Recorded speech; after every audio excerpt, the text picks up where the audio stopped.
الحمد لله رب العالمين والصلاة والسلام على سيد الأنبياء والمرسلين وعلى آله وأصحابه ومن تبعهم بإحسان إلى يوم الدين. أعوذ بالله السميع العليم من الشيطان الرجيم. بسم الله الرحمن الرحيم. سورہ النساء 5واں پارہ اور آیت نمبر 116. ان اللہ لا یغفر ان یشرک به ویغفر ما دون ذلك لمن یشاء ومن یشرک باللہ فقد ضل ضلالا بعیدا. ان يدعون من دونه الا اناثا وان يدعون الا شیطانا مریدا. لعنه الله وقال لأتخذن من عبادك نصيبا مفروضا وَلَأُضِلَّنَّهُمْ وَلَأُمَنِّيَنَّهُمْ وَلَآمُرَنَّهُمْ فَلَيُبَتِّكُنَّ آذَانَ الْأَنْعَامِ وَلَآمُرَنَّهُمْ فَلْيُغَيِّرُنَّ خَلْقَ اللَّهِ وَمَنْ يَتَّخِذِ الشَّيْطَانَ وَلِيًّا مِنْ دُونِ اللَّهِ فَقَدْ خَسِرَ خُسْرَانًا مُبِينًا. يَعِدُهُمْ وَيُمَنِّيهِمْ وَمَا يَعِدُهُمُ الشَّيْطَانُ إِلَّا غُرُورًا. أُولَئِكَ مَأْوَاهُمْ جَهَنَّمُ وَلَا يَجِدُونَ عَنْهَا مَحِيصًا. والذين آمنوا وعملوا الصالحات سندخلهم جنات تجري من تحتها الأنهار خالدين فيها أبدا وعد الله حقا ومن أصدق من الله قيلا. ليس بأمانيكم ولا أماني أهل الكتاب من يعمل سوءا يجز به ولا يجد له من دون الله وليا ولا نصيرا. معزز خواتین و حضرات، یہ کائنات اور اس کائنات کا وجود اور اس کی ترتیب اور حیت ہر انسان سے بلکہ کائنات کے اندر پائی جانے والی ہر چیز سے ایک بات کا مطالبہ اور ایک بات کا تقاضا کرتی ہے کہ اسے کوئی وجود بخشنے والا ہے، اسے خوبصورت بنانے والا، رنگین بنانے والا،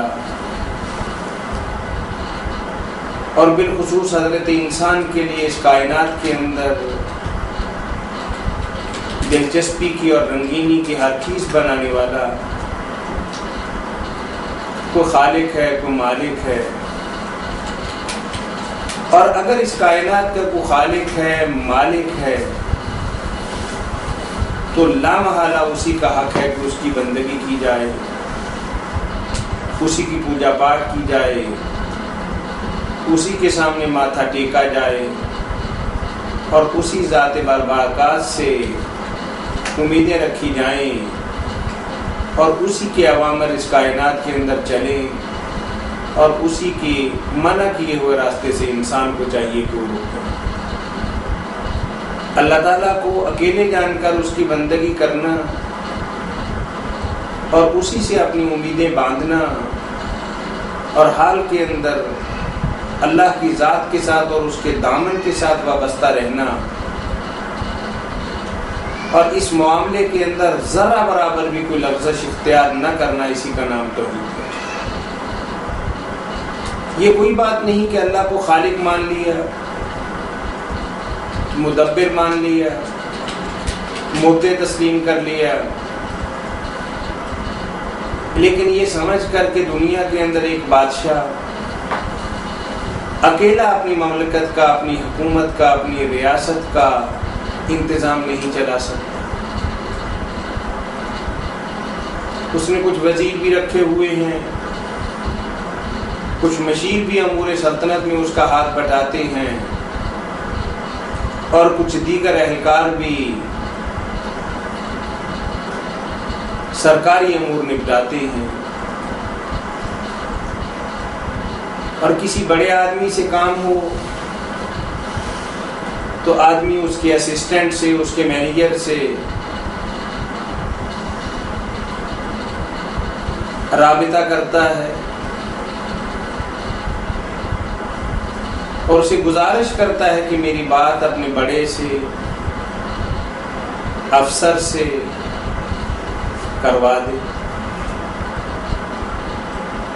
یہ ایک جہالت پر مبنی ایک تھیوری ہے، ایک فلسفہ ہے اور ایک نظریہ ہے۔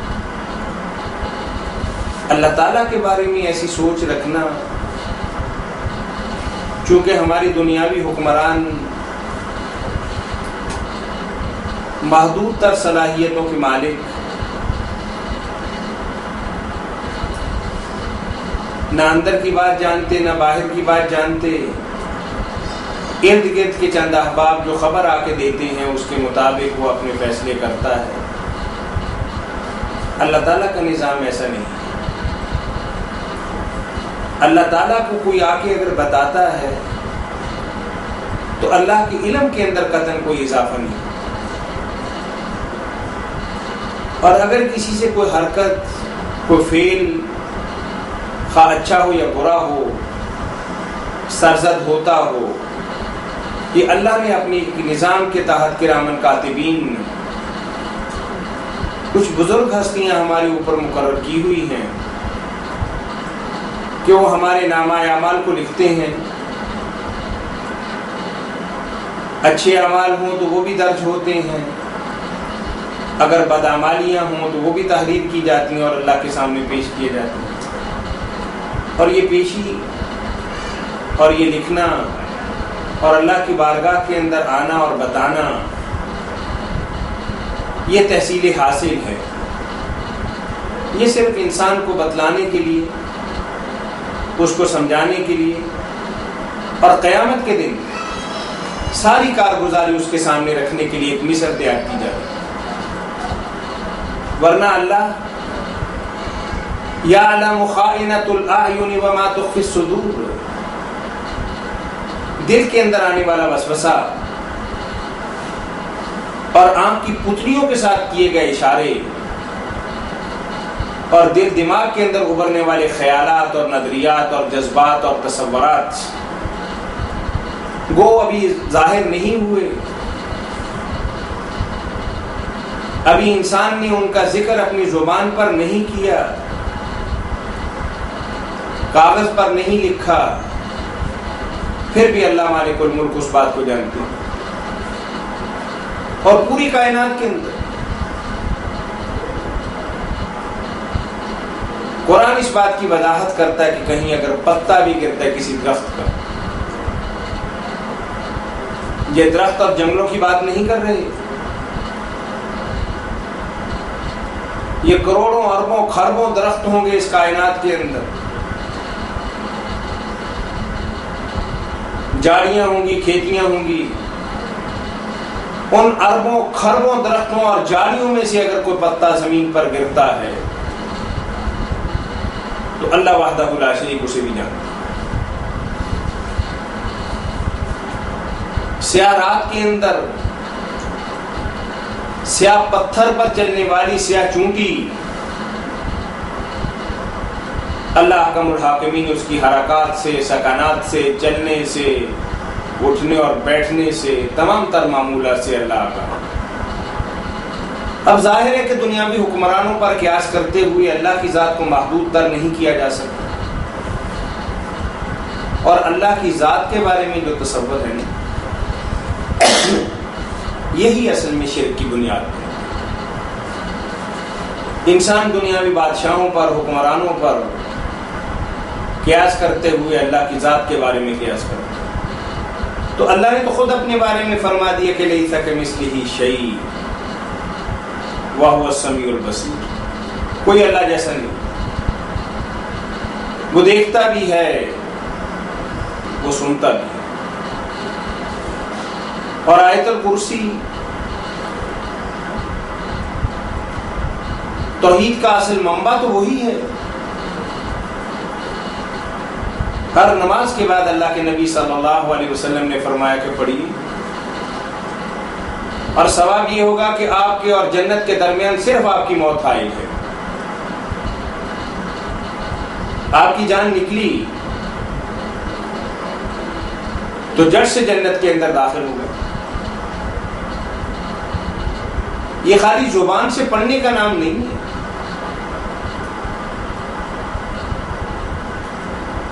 یہ تو دل و جان کی گہرائیوں سے اپنی حرکات و سکنات سے، اپنی سوچ فکر اور اپنے اعمال سے اللہ کی بندگی کا اظہار کرنے کا ایک طریقہ ہے۔ وَلَا يَؤُودُهُ حِفْظُهُمَا، یہ کائنات کا نظام، آپ کے صدر کا جھنڈا تو کبھی کبھار سرنگوں ہو جاتا ہے کہ آج ایوان صدر کے اندر محترم تشریف فرما نہیں ہے، زنجیر عدل بھی کھٹکھٹاؤ تو کوئی جواب نہیں آئے گا کہ آپ کے ملک کا سربراہ سویا ہوا ہے۔ بتقاضۂ بشریت سونا اور جاگنا ایک فطری امر ہے، لیکن اللہ عز و جل ان تمام تر عیوب سے، ان تمام تر نقائص سے، ان تمام تر تقاضوں سے بے نیاز اور پاک ہے۔ سبحانہ، وہ کیسے رب ہو سکتا ہے کہ جو سو جائے، وہ کیسے رب ہے کہ جو اداس ہو جائے، وہ کیسے رب ہے کہ جو 2-4 دن کی چھٹی پر چلا جائے، ایک لمحہ، ایک لمحے کا کروڑوں اور کھربوں حصہ بھی کیا جائے تو اس عرصے کے لیے بھی اللہ اپنی کائنات سے بے نیاز نہیں ہوتا۔ اور جب اتنی حیثیت کا مالک، اتنے مرتبے کا مالک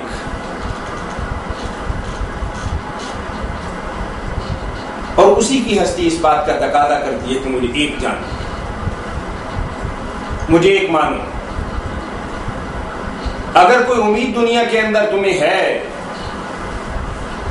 تو براہ راست میری ذات کے ساتھ ہونی چاہیے۔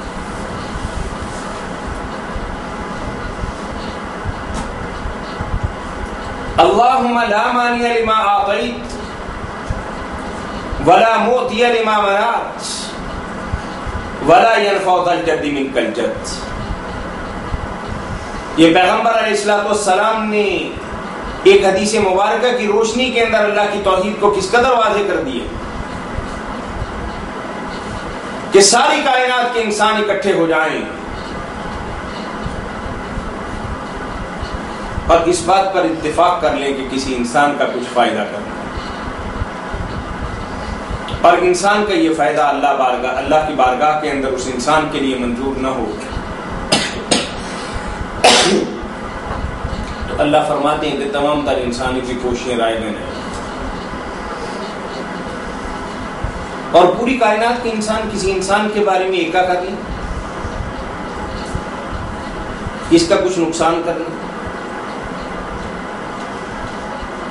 بجائے نفع کے اسے گھاٹا پہنچانا، خسارے کے اندر مبتلا کرنا، اور سارے اس کے لیے سرگردان ہو جائیں اور باہم کوشش کے اندر مشغول ہو جائیں، تو اللہ کہتے ہیں کہ کیا وہ اپنی اس حرکت کے اندر، اپنے منصوبے کے اندر، اپنے ارادے کے اندر، اپنے پروگرام کے اندر کامیاب ہو جائیں گے؟ اگر وہ کامیاب ہو گئے تو میں تو رب نہ رہا، مجھے کون الہ مانے گا؟ اگر پوری کائنات کے انسان مل کر بھی میرے ایک بندے کا نقصان پہنچا دے اور مجھے منظور نہ ہو۔ توحید جو ہے، اسی لیے تو اللہ قرآن کے اندر بار بار یہ بات کہتے ہیں کہ دیکھو کچھ مسائل ہم نے تمہیں بتلائے ہیں، زندگی گزارنے کا رنگ ڈھنگ ہم تمہارے لیے واضح کرتے ہیں، اور تمہاری رہنمائی کے لیے 1.25 لاکھ انبیاء اکرام ہم نے اس کائنات کے اندر مبعوث فرمائے ہیں، جو براہ راست ہماری نگرانی کے اندر تم تک ہماری بات پہنچاتے ہیں، ہمارا حکم پہنچاتے ہیں، اور ان احکامات پر عمل کرنے کے اندر تم سے کوئی کوتاہی ہو جائے، ارادہ نہ ہو، لیکن بشر ہو، بھٹک گئے، گمراہ ہو گئے، راہ راست سے بھٹک گئے تو کوئی بات نہیں، اس کا کوئی علاج ہو جائے گا۔ بیماری بڑی ہے، 2-4 دن ہسپتال کے اندر رکھیں گے، معالج تمہاری ٹریٹمنٹ کریں گے، کھانے پینے کی کچھ پرہیزیں اور کچھ کڑی ہوئی دوائیاں تمہیں پلائیں گے تو ٹھیک ہو جاؤ گے۔ اور پھر اصل اپنے گھر یعنی جنت کے اندر جا سکو گے. لیکن ایک خاص مقام پر تمہاری ٹریٹمنٹ ہوگی، تمہارا علاج ہوگا. ہاتھ پاؤں بھی تمہارے باندھے جائیں گے کہ تمہاری کچھ حرکات و سکنات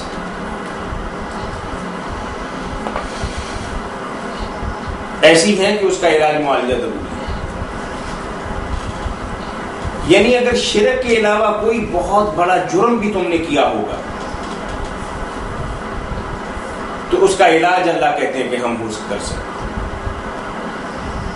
تم بچ جاؤ گے، علاج معالجے سے شفا یاب ہو جاؤ گے. لیکن اگر تم نے شرک کیا ہو، اللہ کے ساتھ کسی کو سانجیدار بنایا، کوئی اللہ کے برابر تم نے کسی کو کھڑا کر دیا، خواہ کوئی پیغمبر ہی کیوں نہ ہو، بہت بڑا ولی کیوں نہ ہو، وہ اللہ کا مقرب ترین فرشتہ ہی کیوں نہ ہو، اللہ کے عرش کو تھامنے والے، اس کے پائے کو پکڑنے والے مقرب ترین فرشتے ہی کیوں نہ ہوں، پھر تمہاری خیر نہیں، پھر تمہاری سزا علاج معالجے سے نہیں، تمہاری گردن مروڑ کر صفحہ ہستی سے تمہیں مٹا کر اور ایک نہ ختم ہونے والی زندگی جہنم کے اندر جلنے کی شکل کے اندر تمہارے پاس ہے. اور یہ جو مکے والے تھے نا، لات منات عزا، اللہ کی بیٹیاں اور لاڈلیاں بناتے تھے.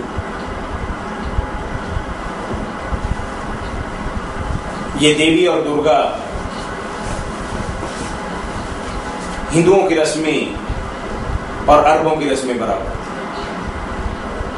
ان کے ذہن کے اندر یہ تھا کہ اللہ کی یہ بیٹیاں ہیں اور فطری طور پر کسی باپ کو اپنی بیٹی کے ساتھ کہ پرایا تن ہے، آج نہیں تو کل اس نے اگلے گھر چلے جانا، شادی بیاہ ہوگی پھر اس کا میاں آنے دے یا نہ آنے دے.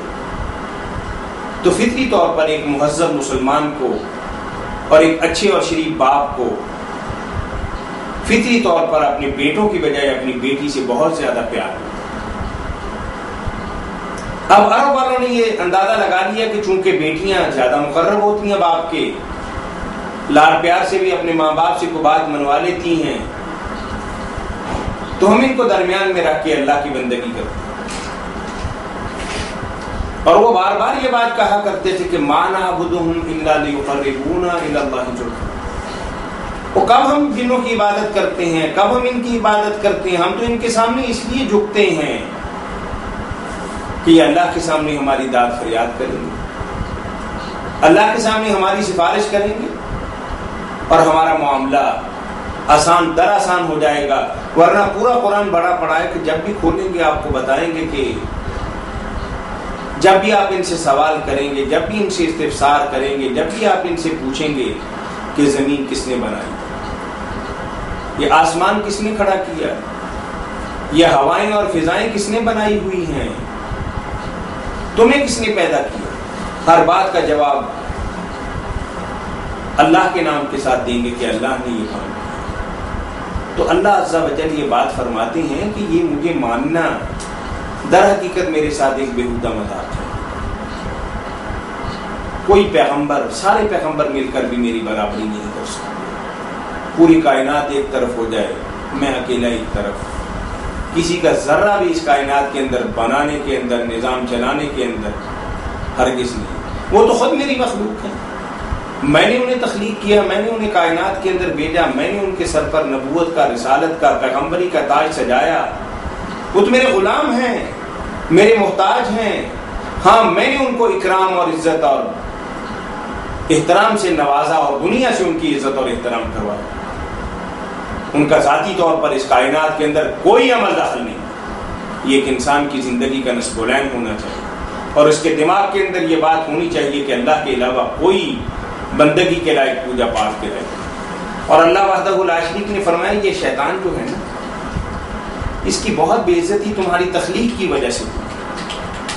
جب ہم نے تمہیں بنایا تو تمہارے باپ آدم علیہ السلام کو بنانے کے بعد ہم نے فرشتوں سے سجدے کا مطالبہ کیا تو سب نے ہمارے حکم کی اطاعت اور تابعداری اور فرما برداری کی، اور حکم حاکم سر کے مفاجات کہتے ہوئے اپنا سر جو ہے وہ اللہ کے حکم سے جگا دیا۔ لیکن یہ مردود لعین ابلیس جس کا نام یہ کھڑا رہا، آپ نے کیوں سجدہ نہیں کیا؟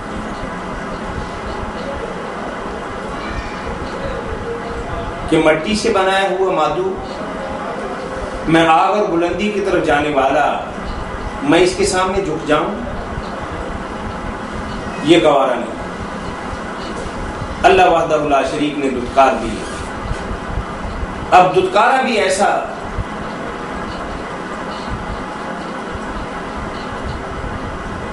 کہ اللہ کی رحمت سے نا امید ہو گیا کہ اگر وہ اب نیک بھی ہو جائے، ہونا تو نہیں، لیکن اس کے لیے کوئی 1% بھی امید نہیں۔ اب چونکہ اس کے دل کے اندر ایک انتقام کے جذبات، ایک اڑن، ایک جلن اور ایک حسد کہ ہائے اس کی وجہ سے میری بے عزتی ہوئی،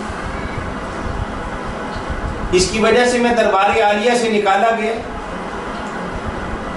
یا آدم علیہ السلام کی وجہ سے میرا ایک تقدس، میرا احترام، میری رسپیکٹ، یہ ساری چیزیں میری ختم ہو گئی۔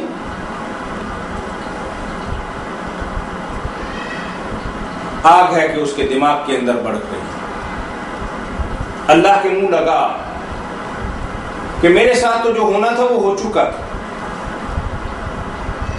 اب آدم اور اولاد آدم کی بھی خیر نہیں، ستیاناش کر کے رکھ دوں گا، تباہ و برباد کر کے رکھ دوں گا۔ آپ کے جو احکامات ہوں گے الٹی پٹی پڑھاؤں گا، آپ کے حکم کی بجائے یہ میں کچھ اس طریقے سے ملمہ سازی کروں گا، میک اپ کر کے، رنگ روغن کر کے، ڈیکوریٹ کر کے ان کے سامنے پیش کروں گا کہ آپ کی بجائے یہ میری بات مانی۔ لڑکے یہ چاہیں گے کہ ہم لڑکی بن گئے، لباس لڑکیوں جیسا پہنیں گے، ناخن لڑکیوں کی طرح بنائیں گے، حالانکہ ان کے لیے بھی جائز نہیں، اور عورتوں کی طرح اپنے بالوں کے پیچھے بال بھی بنائیں گے اور ربڑ بھی چڑھائیں گے۔ اب دوسری طرف لڑکیاں ہوں گی، وہ اپنے جنم کو کوستی ہیں، بال چھوٹے کروا کے، نہ جانے کس طرح کے کپڑے پہن کے کوشش کریں گے کہ ہم مرد بن جائیں، اور پھر انسان مختلف قسم کے جتن کرے۔ یہ کیا سر کے 4 بال بڑھا لیے باقی چھوٹے کروا لیے، یہ کیا ہے؟ یہ امام حسین کے نام کی گودی رکھی۔ امام علی مقام ایسی حرکات سے بے نیاز تھے، وہ تو موحد تھے، اللہ کو ماننے والے، اس کی بندگی کرنے والے، اور اسی کے راستے کے اندر اپنی جان کھپانے والے تھے۔ یہ کیا؟ یہ جانور کا کان ہم نے اس لیے کاٹا ہے کہ کسی دربار کی نظر کرنا،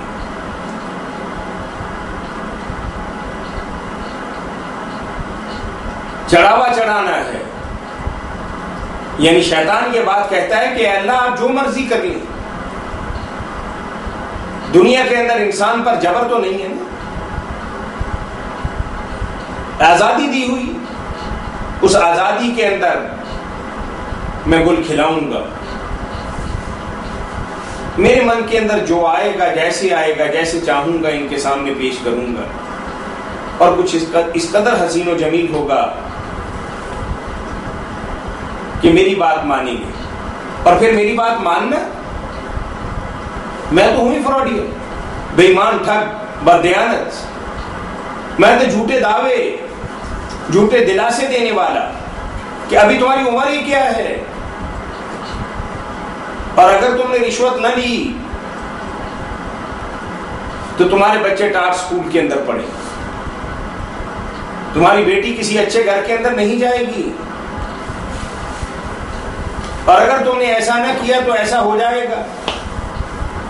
یعنی حرام کھانے پر، حرام کمانے پر اور ہم حرام طریقے اڈاپٹ کرنے پر میں انہیں مجبور کروں، اور میری ساری باتیں جو ہوں گی وہ تصوراتی ہوں گی، وہ خیالی ہوں گی اور دھندلی ہوں گی. جب ان کی آنکھیں کھلیں گی یہ مر چکے ہیں. بڑا بھیانک ان کا انجام ہوگا، کیونکہ میرے ساتھ بھی اور ان کی وجہ سے میرے ساتھ بھی جو کچھ ہوا ہے یہ میں کبھی بھول نہیں سکتا. اس لیے اللہ وحدہ لا شریک فرماتے کہ دیکھو بڑھ کے مار رہا ہے شیطان، ڈینگے مار رہا ہے، بڑے بڑے دعوے کر رہا ہے اور للکار کے تمہارے اوپر حملہ کرنا چاہتا ہے، اور اتنا کھلا اور واضح دشمن، اور تم اس کے ساتھ دوستی کی اور محبت کی اور تعلقات کی پینگیں بڑھاؤ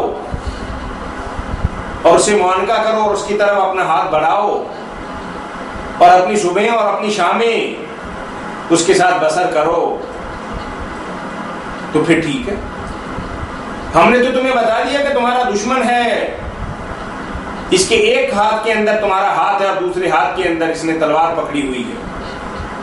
یہ تمہارا منہ کالا کرنا چاہتا ہے، تمہیں دنیا کے اندر ذلیل و رسوا کرنا چاہتا ہے.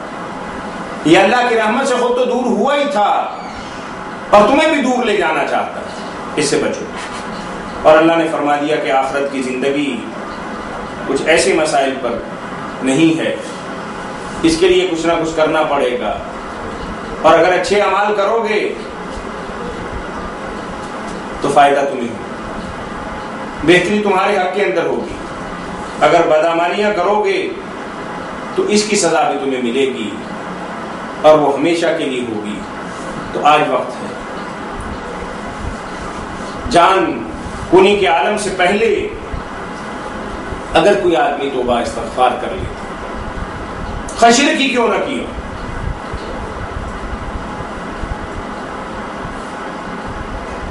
عمل کا موقع نہ بھی ملا ہو، پھر بھی کچھ بخشش کے سامان ہو سکتے ہیں، آسانی ہو سکتی. اور یہاں ایک بریک نقطہ اللہ وحدہ لا شریک نے فرمایا کہ اگر گناہ کیے ہوں گے تو بخشش لمن یشاء، جس کے لیے اللہ چاہے. اور وہ کیسے ہوگی کہ انسان نے ایک جرم کیا اور جرم کے بعد اللہ نے ایک لمبی عمر دی، نیکیاں کرتا چلا گیا، تو اس کا گناہ گویا کہ تھا ہی. اس کی ابتدائی زندگی کتنی نالاکیوں اور غلطیوں کے اندر اور گناہوں کے اندر بسر ہوئی، وہ بات کے اندر نیک در نیک در نیک ہو گئی. یہ غلطی ہو گئی، بار بار توبہ استغفار اللہ کی بارگاہ کے اندر ہاتھ اٹھاتا ہے اور استغفر اللہ سبحان اللہ کا ورد کرتا ہے، اور پھر ذکر اذکار کے ساتھ ساتھ نوافل کے ساتھ، صدقات کے ساتھ، خیرات کے ساتھ اور ان باتوں کے ساتھ اپنے رب کو راضی کرتا ہے. تو اللہ نے یہ بخشش کی بات بہت کھلی نہیں کی، یہ محدود ہے، لمیٹڈ ہے، کچھ شرائط کے ساتھ اللہ وحدہ لا شریک نے فرمایا. لیکن ایک بات اللہ وحدہ لا شریک نے واضح الفاظ کے اندر فرما دی کہ شرک جرم عظیم ہے، ظلم عظیم ہے، اس سے بچنا چاہیے، اس سے پرہیز کرنی چاہیے. اس کے لیے کوئی معافی نہیں، اس کے لیے کوئی تلافی نہیں، اس کے لیے کوئی گنجائش نہیں. اگر ساری زندگی تم نے اپنا سارا مال اللہ کے راستے کے اندر بھی خرچ کر دیا اور تمہاری زندگی شرک کے اندر گزری ہوگی تو اللہ تمہارے مال پر لعنت بھیجے گا، اور تمہاری یہ نیکی بھی تمہارے کچھ کام نہیں آئے گی، اور تمہاری بدعمالیوں کا کچھ بھی صلہ نہیں ملے گا. تو دعا کرنی چاہیے کہ اللہ تعالیٰ ہمیں صراط مستقیم پر رکھے اور شرک جیسی لعنت سے بچائے. وآخر دعوانا ان الحمد للہ.